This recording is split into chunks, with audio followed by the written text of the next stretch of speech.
call you because it's after 10. You ready? Yes. Okay. Go Okay. ahead. So who is your family? Pardon me? Who is in your family? My family here or my family at home? Both. Both. Well, here in the States, I have one daughter and she has 4 daughters. And at home, I got hundreds and thousands of people who are family members. My mom had 4 girls, 1 boy, 4 girls. And in my culture, we don't just have mother, father, brother, sister. We have relatives who are close relatives, and they come by the hundreds. So I have hundreds of people who are my relatives. Okay. How old are you? I just had a birthday. I turned 72 on August 22. I was born August 22, 1944. So last Monday was my 72nd birthday. Oh. Happy late birthday. Thank you. How old were you when you And moved in my here? culture, we don't hide age. Age is a privilege and an honor. So I'm proud to announce my age. How old were you when you moved here? I moved here in 1972, so you have to count from 1944 to 72. I'm old, so I can't remember how many years. I'll get But it. I moved into the United States in 1972. What do you do for a living? But did I do what?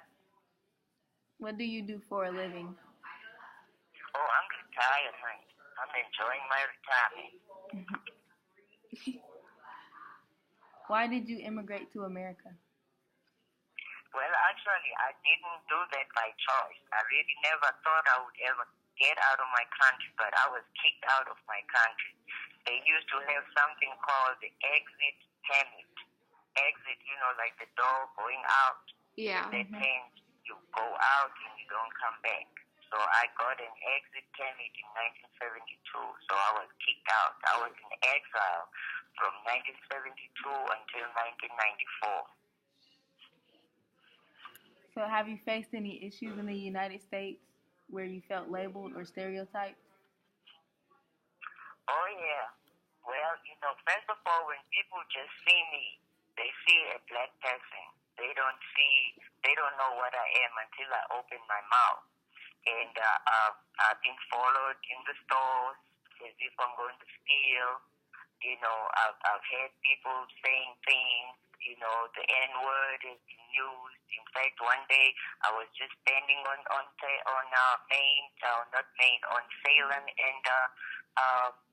Salem and Philadelphia waiting for the light, and some guys just threw water all over me and called me the N-word. I used to work on the east side, and every day when I stood at the bus stop, I got those words.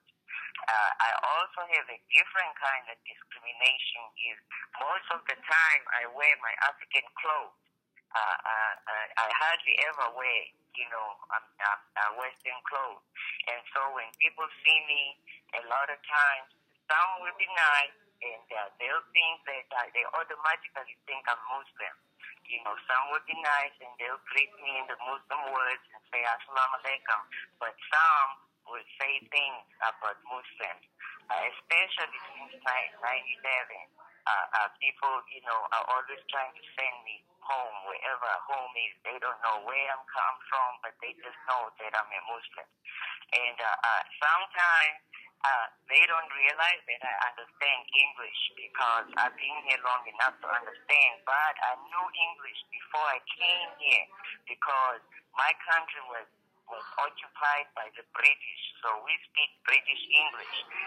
So they will say things about when they see me, oh, I wish these Africans would go home. I don't know what they're doing over here. Africans hate us, all kinds of things, and they don't think I'm understanding them until I open my mouth, and then they are embarrassed.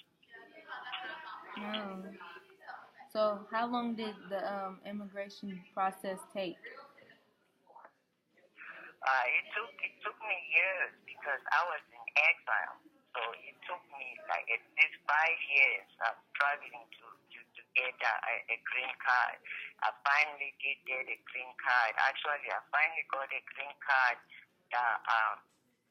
after I got married to my husband is from West Virginia.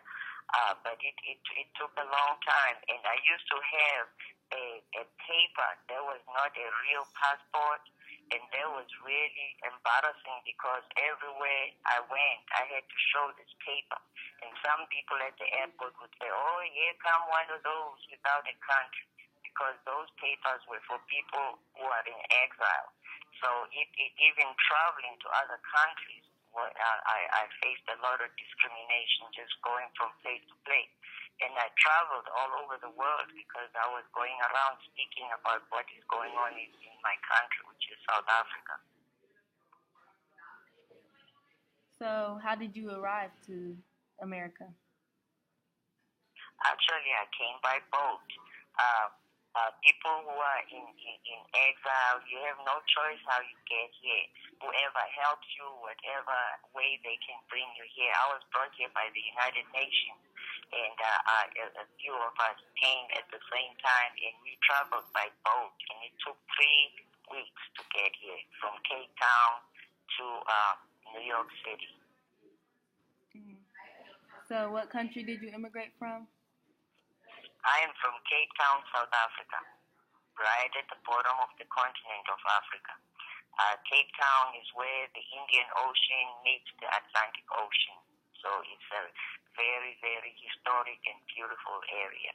It's also historic because that's where the Dutch settlers entered the continent, or the southern part of the continent of South Africa.